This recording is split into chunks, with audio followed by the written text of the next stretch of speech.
Quero saudar você, mais uma vez, com a paz do nosso Senhor Jesus Cristo, aquele que reina, aquele que é para sempre. Talvez você pergunte, pastor, por que você está de gravata? Por que você está social? E apesar de você só estar vendo eu da cintura para cima, eu estou de calça social e estou de sapato, eu não estou de bermuda. Lembro que certa vez eu vi um testemunho de um presidente africano, um governo militar. E ele estava dando uma entrevista, ele estava todo paramentado, com as suas medalhas, com a sua farda. E o repórter indagou a ele por que ele estava daquele jeito, era uma coisa informal, daquela forma. E ele dizia que aquilo era a forma habitual dele se vestir. E aí o repórter questionou ele e perguntou: o teu auxiliar, ele diz que o senhor acorda todo dia também às 4 horas da manhã para orar e que o senhor coloca as mesmas vestes, mesmo para ficar no quarto do senhor em oração. Por que o senhor faz isso?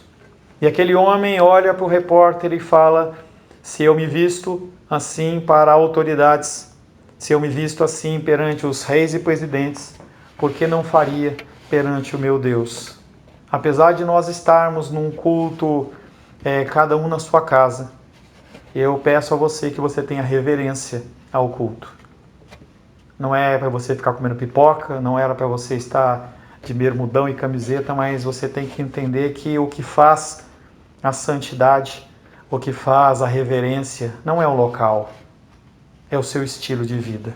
Não é para você sair correndo e trocar de roupa, mas se nós tivermos mais cultos, se arrume como se você fosse para a casa do Senhor, porque você está na casa do Senhor. Amém? Em nosso último encontro, estivemos meditando sobre o tema Os Dois Caminhos. Meditamos na primeira parte do Salmos 1, verso 1 e 2. E o título foi Os Dois Caminhos. Sempre nós somos chamados a tomar decisões. Sejam elas simples ou complicadas, elas fazem parte do nosso dia a dia. Algumas decisões têm consequências desastrosas quando tomadas erradamente. E eu tenho um exemplo muito bom para você. Nós estamos passando no nosso país esta dificuldade com o coronavírus, não só o nosso país, mas o mundo inteiro.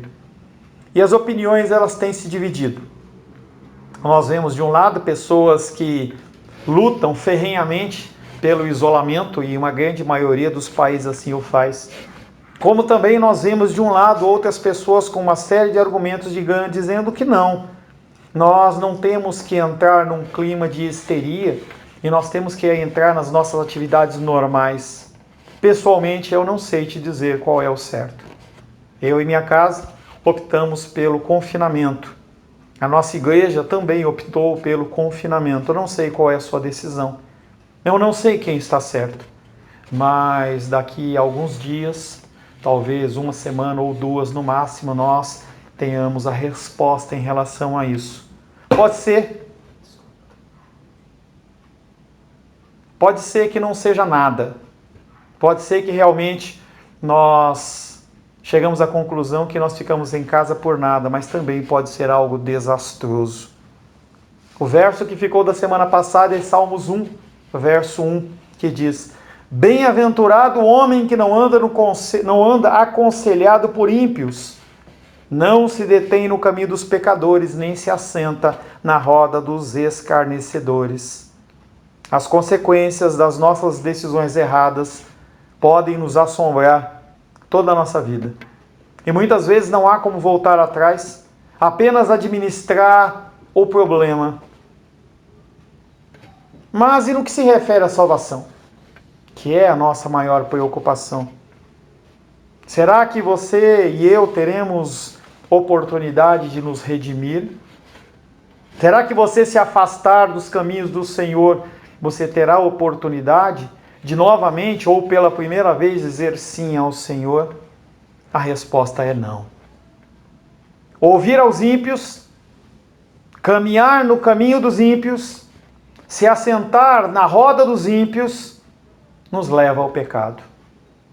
E o salário do pecado, ele é a morte. Se você está vivo, você pode se arrepender. Nós vamos falar desse arrependimento no final desta palavra. Mas o conselho que eu te dou agora é: mude. Mude. Quero convidar você a abrir a palavra de Deus em Salmos capítulo 1. É importante que você abra a palavra de Deus, independente de ser um salmo pequeno, independente de você conhecer esse salmo. Quero convidar você a abrir Salmos 1. Assim diz a palavra de Deus. Salmos 1, verso 1 em diante. Bem-aventurado o homem que não anda no conselho dos ímpios, não se detém no caminho dos pecadores, nem se assenta na roda dos escarnecedores. Antes, o seu prazer está na lei do Senhor, e na sua lei medita de dia e de noite. Ele é como a árvore plantada junto à corrente de águas, e que no devido tempo dá o seu fruto, e cuja folhagem não murcha, e tudo quanto ele faz será bem-sucedido. Os ímpios não são assim. São, porém, como a palha que o vento dispersa. Por isso, os perversos não prevalecerão no juízo, nem os pecadores na congregação dos justos. Pois o Senhor conhece o caminho dos justos, mas o caminho dos ímpios perecerá. Palavra do Senhor. Amém? Senhor, em nome de Jesus, lemos a Tua palavra mais uma vez. Tua palavra que é viva e eficaz. Tua palavra que ela transcende eras, alcança gerações. Queremos consagrar a Ti, Pai, este tempo, pedindo a Ti, Pai, que o Senhor nos abençoe. Pedindo a Ti, Pai querido, que a Tua palavra fale conosco tremendamente. Dá-nos, Pai, eu te peço, o espírito de entendimento. E mais uma vez, Pai, me coloco na Tua presença como um servo, como um canal, pedindo a Ti que o Teu Espírito Santo me utilize como instrumento da Tua vontade, Pai. Louvo, exalto e bendigo o Teu santo nome, em nome de Jesus. Amém. A palavra de hoje fala sobre os dois caminhos, que é o título da semana passada. Você tem um caminho de vida ou um caminho de morte? O primeiro versículo que nós vamos meditar na sequência da semana passada é Salmos 1, verso 3, que diz: Ele, o salmista falando, ele está falando de mim e de você. Ele, o salvo, o justo ou justificado, aquele que é filho. Ele é como a árvore plantada junto à corrente das águas, que produz fruto na estação devida e cuja folhagem não murcha. Tudo o que ele faz é bem-sucedido. Aqui o salmista ilustra e, ao mesmo tempo, confirma o uso da metáfora da afirmação do verso anterior, o verso 2. O que é uma metáfora? É uma comparação. Ele compara a vida com uma árvore que é plantada junto à corrente de águas. Isto é uma metáfora. Ele mostra em que sentido os que temem a Deus são considerados bem-aventurados, e nós já falamos que bem-aventurado não é feliz. Bem-aventurado tem a ver com a plenitude de você fazer as coisas segundo o querer e a vontade do Senhor, e você se sente pleno.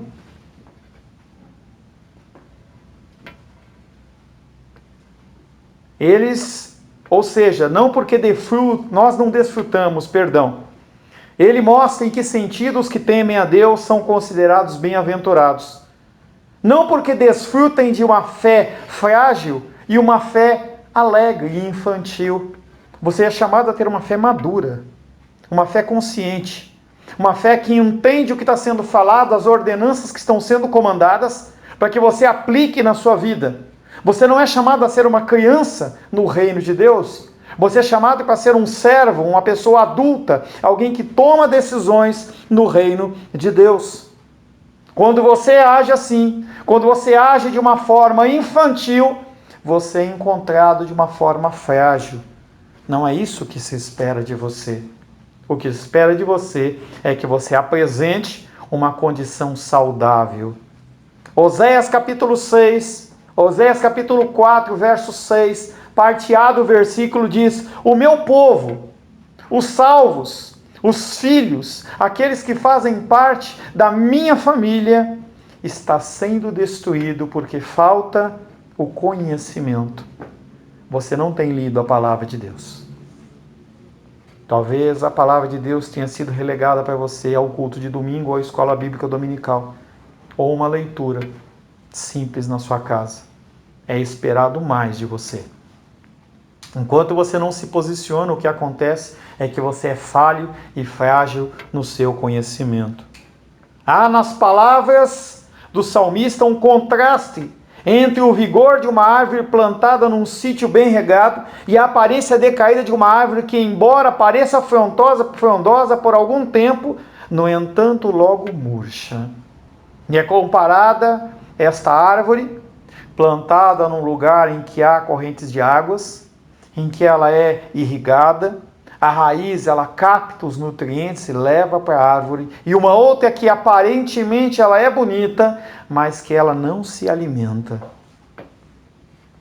Essa árvore, muitas vezes, ela está plantada num solo árido. Até parece que às vezes elas são como os cedros do Líbano. É uma referência a árvores que haviam no Oriente, que eram grandes, eram formosas e eram majestosas.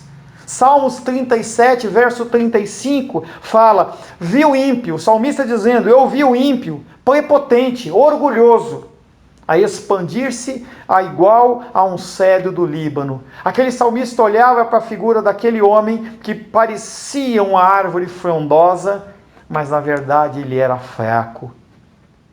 Aqueles homens, os ímpios, desfrutam de uma prosperidade tão exuberante, tanto de riquezas quanto de honras, que nada parece lhes faltar em sua presente felicidade. Eu e você olhamos para a vida desses homens e dessas mulheres e parece que não falta nada na vida deles, parece que eles são perfeitos. Não obstante, quanto mais alto se erguem, quanto mais crescem por todos os lados, uma vez não possuindo raízes bem fincadas no chão, nem ainda suficiente umidade na qual possa captar os seus nutrientes, em breve desaparecem. Portanto, não é tão somente pela bênção divina que alguém pode permanecer numa condição de prosperidade. A prosperidade é muito mais do que uma conta bancária positiva. A prosperidade é muito mais do que um carro importado na garagem ou uma casa própria. Prosperidade é a plenitude do Senhor, em que nada falta para você.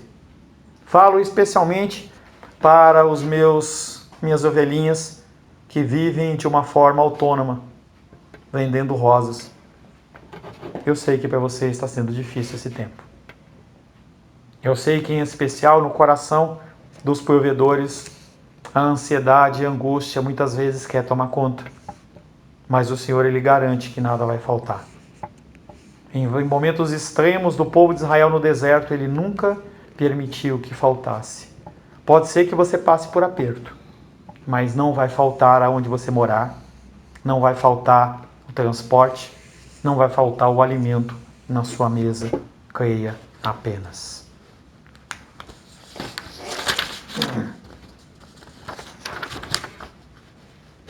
Os que explicam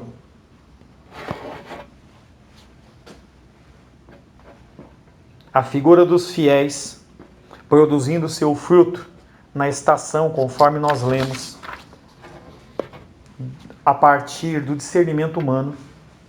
Se você acha que as decisões suas, elas vão proporcionar para você salvo. Se você acha que a sua sabedoria ela vai ser orientada e aí a partir daí você vai saber até onde vai e até onde você não vai. Infelizmente não é isso que o salmista está falando. O que o salmista está falando aqui é de dependência. Ele está falando que nós somos dependentes do Senhor. Eu não dependo do meu conhecimento. Eu não dependo da minha habilidade. Eu não dependo da minha sabedoria. Eu não dependo da minha conta bancária. Eu não dependo do meu plano de saúde. Eu não dependo do meu dinheiro guardado na poupança ou da minha aposentadoria. Eu dependo do Senhor. Quando o povo de Israel ele foi dividido em tribos, havia uma tribo, que era a tribo de Levi. Ela não possuía terras. Ela não possuía bens. Porque os bens daquela tribo era ser do Senhor. Isso vale para você. Mas cuidado com as más interpretações. As pessoas elas adoram interpretar os textos conforme assim o lhes agrada. E quando você interpreta um texto erradamente, o que acontece é que você também toma uma direção errada. Cuidado. Obviamente, a intenção do salmista nada mais, nada menos é que dizer que os filhos de Deus, eles frutificam sempre. E eles são sempre regados com as secretas influências da graça divina, de modo que tudo quanto lhes suceda é proveitoso para a sua vida e para a sua salvação. Você tem algo especial. Quando você compra um carro na concessionária, você pode escolher itens. Tem uns que são de série, tem outros que são opcionais. Esse item, ele é um opcional de Deus na sua vida, que é a graça dele. Apesar de você passar as lutas e dificuldades, ele é contigo. Enquanto que em contrapartida, os ímpios são arrebatados pelas repentinas tempestades ou consumidos pelo escaldante calor. Os ímpios, eles não suportam as lutas. Não tem como. Uma coisa como essa faz com que as pessoas elas entrem realmente em histeria. Gosto de citar coisas passadas, mesmo que a minha esposa depois ela me repreenda, que eu já falei algumas vezes, mas lembro na década de 80, quando Zélia Cardoso de Mello, numa sexta-feira, ela congelou as poupanças e aqueles que não tinham o Senhor, muitos deles eles se mataram. Eles não tinham esperança, eles não tinham confiança. Nós podemos ver isso também nos enterros. Nós conseguimos identificar facilmente aqueles que são do Senhor e aqueles que não são do Senhor. Os ímpios, eles não suportam as lutas. E ao dizer que o filho, que o salvo, que o justificado, produz seu fruto na estação própria, ele expressa o pleno sazonamento do fruto produzido e faz referência ao texto de Mateus que fala da oração do Pai Nosso, em que ele fala que sobre a sua vida, sobre a minha vida, sobre a nossa vida, o pão nosso, ele chega a cada dia. Ao passo que, embora os ímpios aparentem uma fecundidade, aparentem ser frondosos como árvore, contudo, nada produzem que conduza à perfeição, senão tudo que fazem alimenta a sua própria destruição.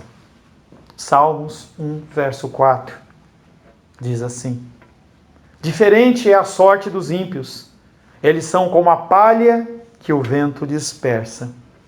O salmista poderia bem ter comparado os ímpios novamente a uma árvore, ou parado por aí, falado apenas dessa árvore murcha. Mas ele quer falar algo mais. O salmista poderia ter usado o texto de Jeremias 17:6. Ele fala: porque será como arbusto solitário no deserto, e não verá quando vier o bem. Antes, morará nos lugares secos do deserto, na terra salgada e inabitável. Mas o salmista ele quer chamar a atenção de uma forma mais grave, e ele compara não a uma árvore, mas ele compara a palha. Aquela palha que o vento dispersa, qualquer vento ele afasta. E o que me vem à mente é uma árvore podre. Muitas vezes na cidade, em especial em regiões que chove muito, a gente vê árvores que estão imponentes. Mas quando bate um vento, aquela árvore ela cai de uma forma tão fácil. Ela estava podre. Talvez os cupins a tenham comido toda por dentro. Ou simplesmente ela estivesse morta. E toda aquela aparente grandeza, aquela aparente beleza, era apenas exterior. Ele os confronta ainda mais e emprega a figura da palha para mostrar quão desprezíveis eles são.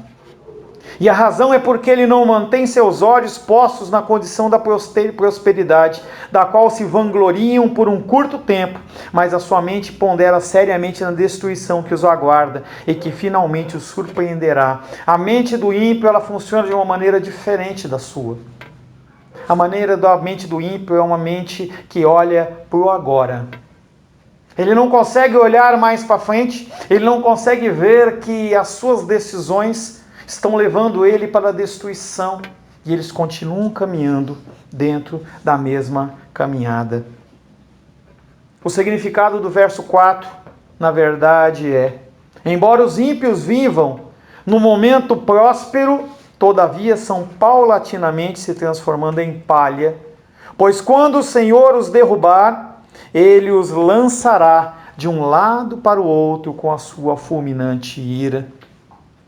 Além disso, com esta forma de falar, o Espírito Santo nos ensina a contemplarmos com os olhos da fé o que de outra forma nos pareceria assustador.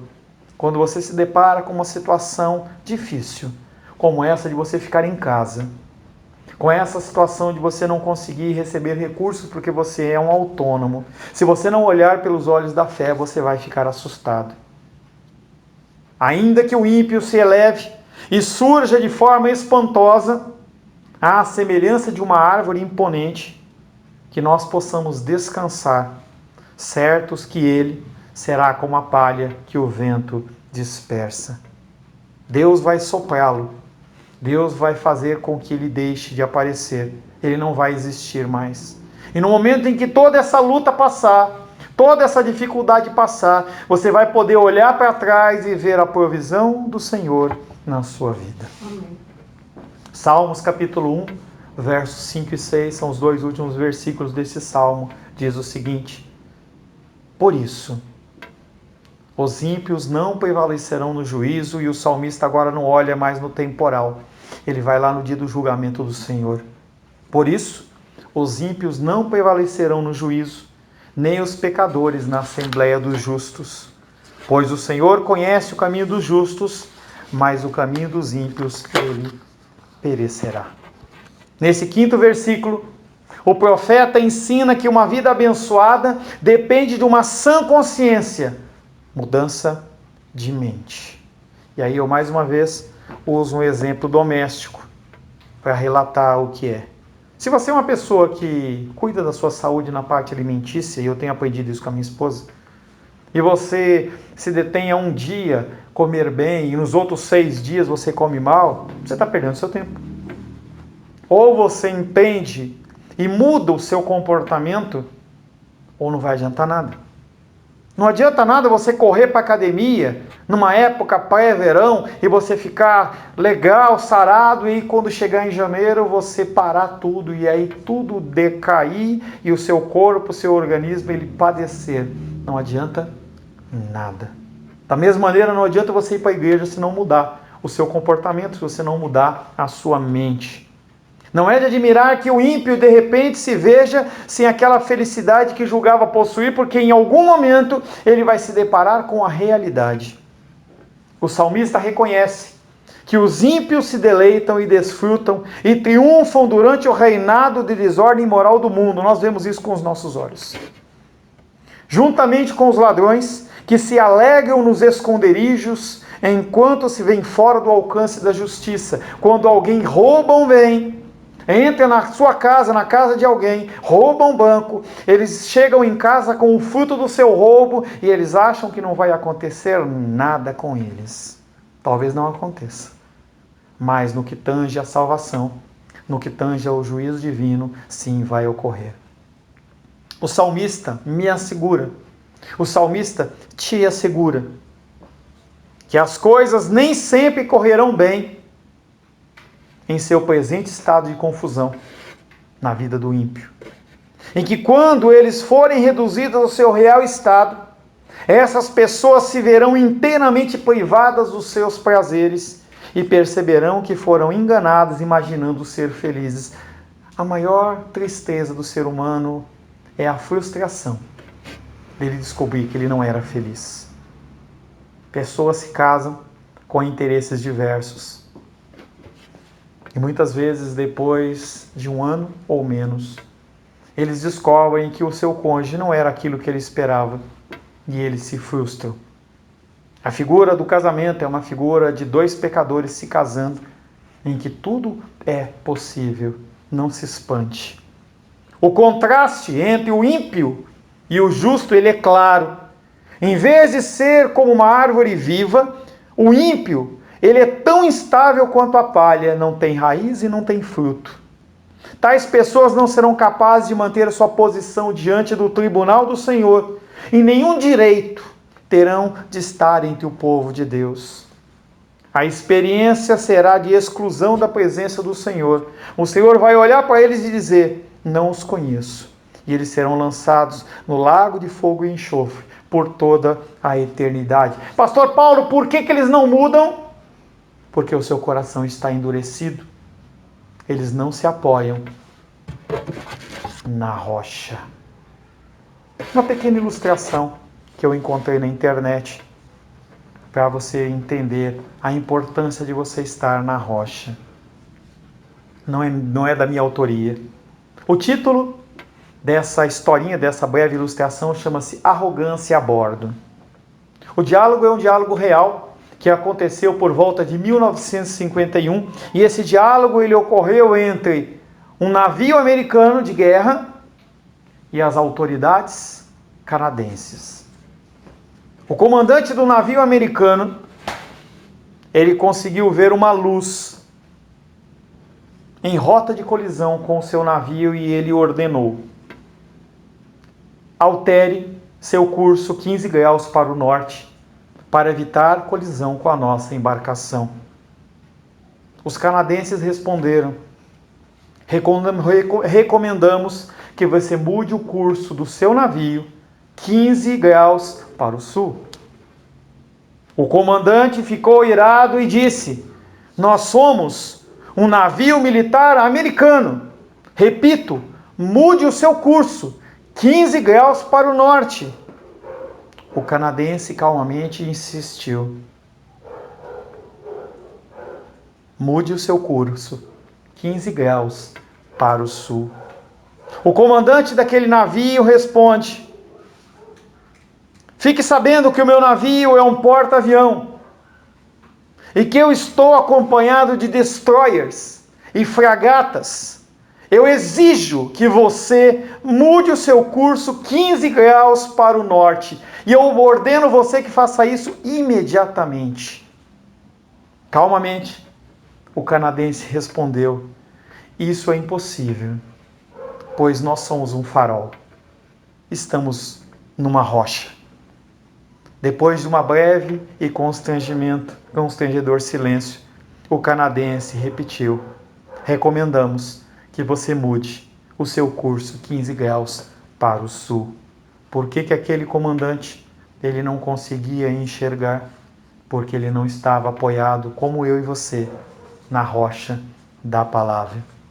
E assim percebemos que o salmista apresenta o ímpio como sendo um ser miserável, visto a felicidade ser uma bênção interior procedente apenas de uma origem divina. Hoje pela manhã nós trabalhamos muito em relação a esta condição. O salmista não nega que antes que compareçam ao juízo, todas as coisas que eles fazem são bem-sucedidas. Mas ele nega que de fato eles sejam felizes, a menos que tenham uma inabalável integridade divina para se manterem, pois a genuína integridade dos justos, ela se manifesta quando ela é finalmente provada. Quando vem a luta e a dificuldade, nós vemos realmente se a pessoa é salva ou se não é salva. É nesse momento que você vai mostrar se você é salvo ou não. Pastor Paulo, por que o povo de Israel ele foi colocado no deserto tanto tempo? É porque Deus não conhecia o coração deles? Não. É para que aqueles homens e aquelas mulheres conhecessem a pecaminosidade dos seus próprios corações. Mesmo neste mundo, a prosperidade dos ímpios começa a escoar-se. Assim que Deus manifesta os emblemas do seu juízo, porque sendo despertos do sono, são constrangidos a reconhecer, queiram ou não, que não tem nenhuma parte na Assembleia dos Justos, eles não fazem parte do povo de Deus. O versículo final do Salmo resume o contraste. O caminho dos justos está constantemente vigiado pelo Senhor, enquanto que o caminho dos ímpios não tem futuro. O Senhor acompanha todos os seus passos.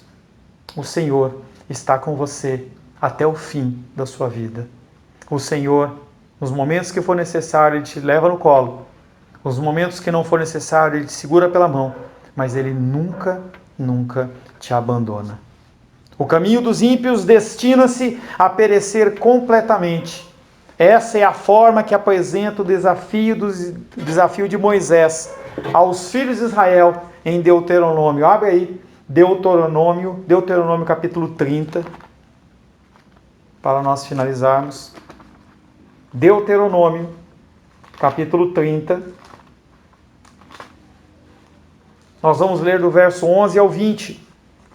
Deuteronômio, Gênesis, Êxodo, Levítico, Número, Deuteronômio, capítulo 30, versos 11 a 20.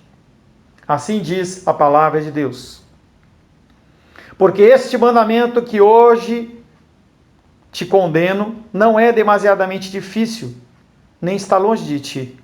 Não está nos céus para dizeres, quem subirá por nós aos céus, que nos traga e nos faça ouvir, para que o cumpramos? Nem está além do mar para dizeres, quem passará por nós além do mar, que nos traga e nos faça ouvir, para que o cumpramos? Pois esta palavra está muito perto de ti, na tua boca e no teu coração, para a cumprires. Vê que proponho hoje a vida e a morte, o bem e o mal. Se guardares os mandamentos que hoje te ordeno, que ames o Senhor teu Deus, antes dos teus caminhos, e guarde os seus mandamentos, e os seus estatutos e os seus juízos, então viverás e te multiplicarás. E o Senhor teu Deus te abençoará na terra, a qual passas para possuí-la. Verso 17. Porém, se o seu coração se desviar e não quiseres dar ouvidos, e fores seduzidos, e te inclinares a outros deuses e os servires, então hoje te declaro que certamente perecerás, não permanecerás longo tempo na terra, a qual vais, passando o Jordão para possuíres. Os céus e a terra tomo hoje por testemunho contra ti, que te propus a vida e a morte, a bênção e a maldição. Escolhe, pois, a vida, para que vivas, tu e a tua descendência. Verso 20. Amando o Senhor teu Deus, dando ouvidos à sua voz e apegando-se a Ele, pois disto depende a sua vida e a tua longevidade, para que habites na terra que o Senhor, sob juramento, prometeu dar a teus pais, Abraão, Isaque e Jacó. De maneira semelhante, o salmista ecoa esta ordem de Moisés. E eu te digo agora que você escolha a vida, para que você possa viver, para que a sua casa possa viver, para que os seus filhos possam viver. Pastor, como que eu faço isso? Entrega do coração. Para você que está afastado dos caminhos do Senhor, eu quero convidar você a orar comigo. Você que não conhece o Senhor, também você é convidado a orar comigo. Todos estão convidados a orar comigo. Curva a sua cabeça e de uma maneira silenciosa, repita esta oração. Senhor Deus, me é apresentado a vida ou a morte. A tua palavra é clara.